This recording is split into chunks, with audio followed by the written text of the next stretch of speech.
Alytaus apskrities valstybinės mokesčių inspekcijos išplatintame pranešime teigiama, kad minėta įstaiga šią vasarą pradėjo įgyvendinti projektą Poilsis ir gydymas. Mokesčių administratorius šio sumanymo ėmėsi išanalizavęs Druskininkų turizmo ir verslo informacijos centro duomenis.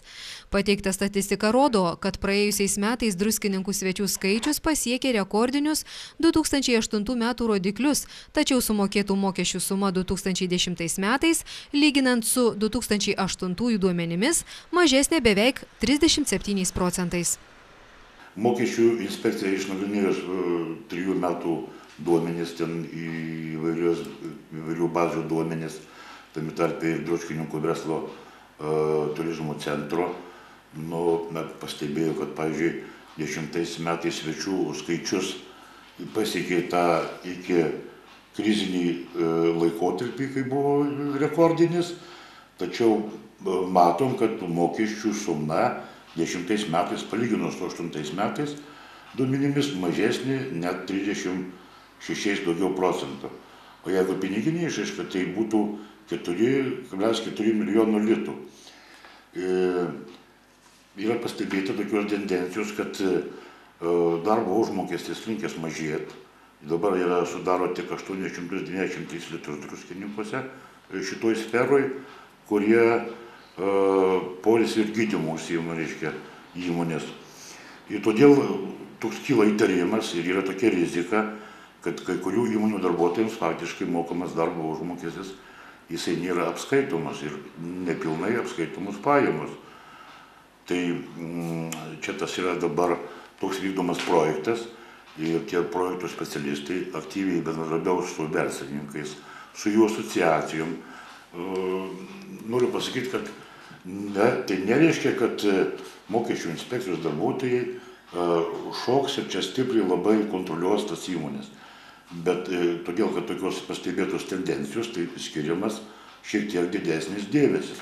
Bet kad mokesčių inspekcijos tokia yra misija, žiūrėti, kad būtų pajamos apskaitomos ir mokesčiai sumokami.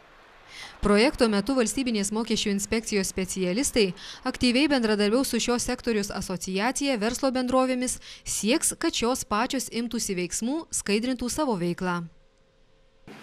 Tai iš pradžių, bus bandoma bendradarbiauti su tais verslininkais, kurie kelia riziką, kad jie savo veiklą skaidrintų.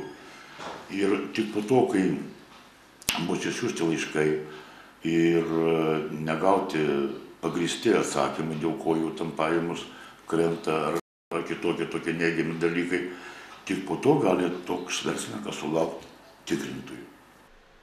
Pasak mokestinių prievolių skyriaus Druskininkų poskyrio vedėjo Stanislovo Kulavičiaus, Druskininkuose plačiai paplitęs reiškinys, kai apgyvendinimo paslaugas siūlo gyventojai, kurie dažniausiai vykdo veiklą neįsigiję verslo liudijimų, neteikia pajamų deklaracijų ir nemoka jokių mokesčių.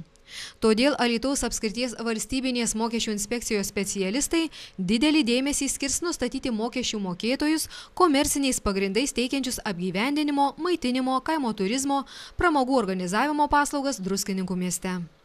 Yra ir gyventojai panašias tokias veiklas užsiima. Tai jeigu yra pastebima, kad toks įtarima, kad masiškas reiškinys, kad gyventojai, kurie apgyvendinimo paslaugas, maitinimo teikia, jie neįsigyja verslo liudijimų, nedeklaruoja savo pajamų ir, žinoma, tuo pačiu slepia mokesčius. Tai norėjau to, naudodamas progą, paprašyti, kad ir svečiai, ir gyventojai, kuriems buvo suteiktos tokios paslaugos, jie pareikalautų, kad būtų pateiktas sumokėjimo dokumentas, pinigų priėmimo kvitas arba sąskaita faktūra. Tokiu būdu bus apskaitytos pajamos, sumokėti mokesčiai ir nuo to bus visiems tik geriau. Alytaus apskrities valstybinės mokesčių inspekcijos specialistai primena, kad apie pastebėtus mokestinius pažeidimus gyventojai gali pranešti mokesčių inspekcijos atstovams arba pasitikėjimo telefonu 1882.